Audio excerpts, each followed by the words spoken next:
ეკვადორის მრავალფეროვან ეკოსისტემაში გამყინვარების ხანას გადარჩენილი უამრავი არსებაა. მათ შორისაა ერთი იდუმალი 180 კილოგრამიანი ცხოველი, რომელსაც ძალიან გრძელი ცხვირი აქვს.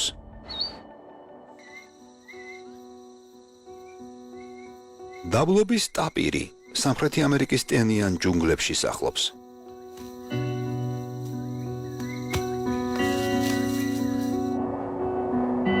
მაგრამ ეს სახეობა დიდ სიმაღლეზე ანდებში ბინადრობს, სადაც ბალახი და ბუჩქები უხვადაა.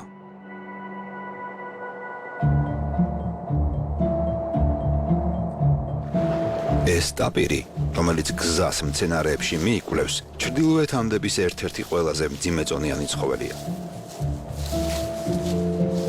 მთის ტაპირი ტროპიკულ ტყეში მცხოვრები ნათესავების მტაცებლებს თავს არიდებს.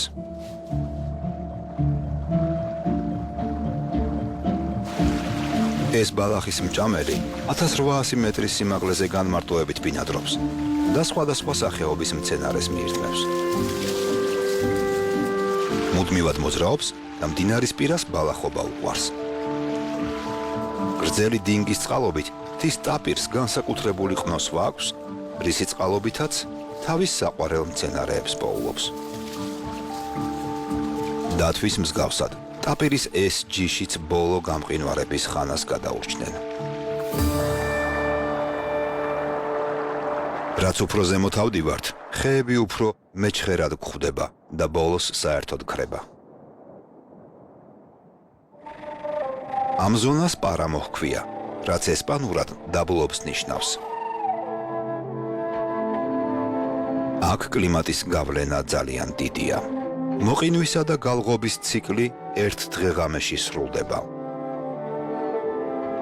ბალახი და ბუჩქები ამ პროცესში აქტიურად ერთვებიან. აორთქლებულ წყალს იჭერენ და მიწაზე ნელ-ნელა აბრუნებენ. ქვედა პარამო ცოცხალ ღრუბელს გავს, რომელიც ბალახსა და მცენარეებს ასაზრდოვებს. ტემპერატურა პარამოს მაღალ ნაწილში რთულად პროგნოზირებადია. 4000 მეტრზე ზემოთ ჰაერის სიმკვრივე ზღვის დონის ჰაერთან შედარებით მხოლოდ 62%-ს აღწევს. აქ ნაკლები სიცხეა. როდესაც მზე ჩადის, ჰაერი საგრძნობლად გრილდება. მაგრამ როდესაც ღრუბელი გაიფანტება, კვლავ ზაფხულის სიცხეა. მათთვის, ვისაც სიცხის ატანა შეუძლია, პარამო შესანიშნავი არჩევანია.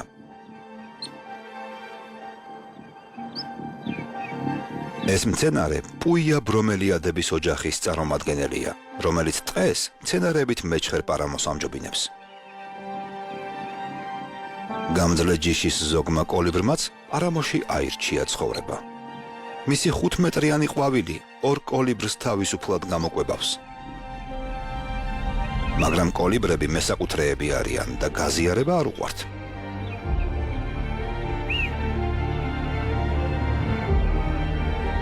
მცენარეს თბილი ბუმბლი ათბობს და ტენიანობას უნარჩუნებს, ხოლო ბასრ ეკლებს დასაცავად იყენებს.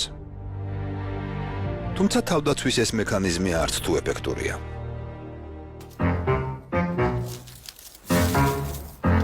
გემრიელი ლუკმის მაძიებელ სათვალიან დათვს ეს ვერ იგერიებს.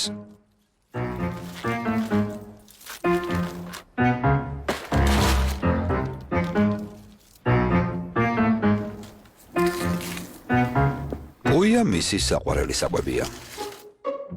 ეს დათვები ნისლიანი ტყიდან პარამოში სწორედ მის გამო გადმოსახლდნენ.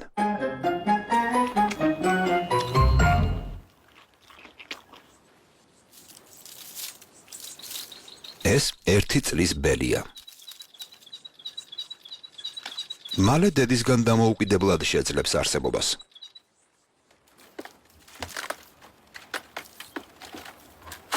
მაგრამ ჯერჯერობით გვერდიდან არ უნდა მოშორდეს.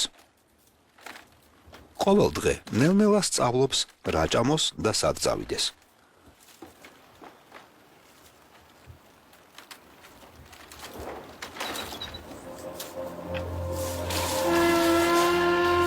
ენერგიით აღმავსებელი სადილის შემდეგ ისევ ნისლიან ტყეში ბრუნდებიან.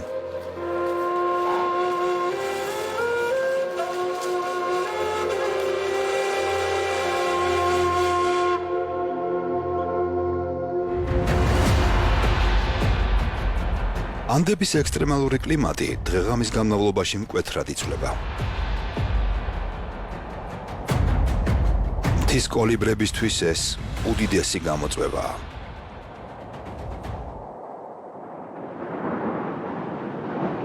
თუმცა, მკვეთრი კლიმატური ცვლილებები მათ ვერ აშინებთ.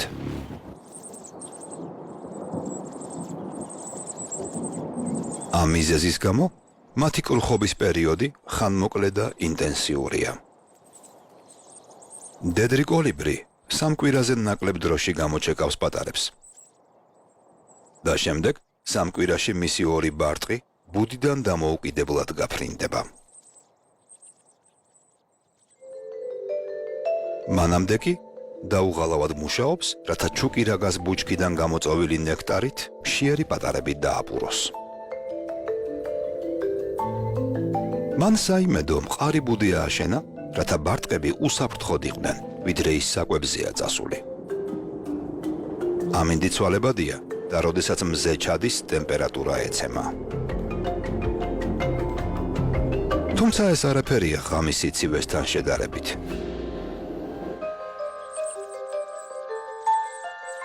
ბარტყებს კარგად გამოკვებავს და ფრთების ქვეშ შეიფარებს. ღამით თბილად უნდა იყვნენ, რომ სიცივისგან არ დაიხოცონ. თავზე დაყრილი მტვერი იმაზე მეტყველებს, რომ ჩიკირაგას ყვავილის უხვწყაროს მიაგნო. ყველა გამოკვებილია.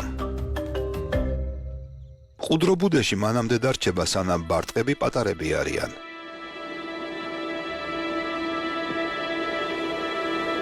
ახლოს უშვილო ახალგაზრდა მდედრი მორიგ მოსაწყენ ღამეს ელოდება. მას შეუძლია უჭმელად 12 საათი გაძლოს. უმოძრაო ზამთრის ძილის ხანმოკლე მდგომარეობაში გადადის.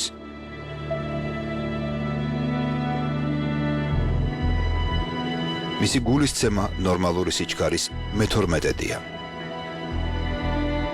სხეულის ტემპერატურა 38-დან 18 გრადუსამდე ეცემა.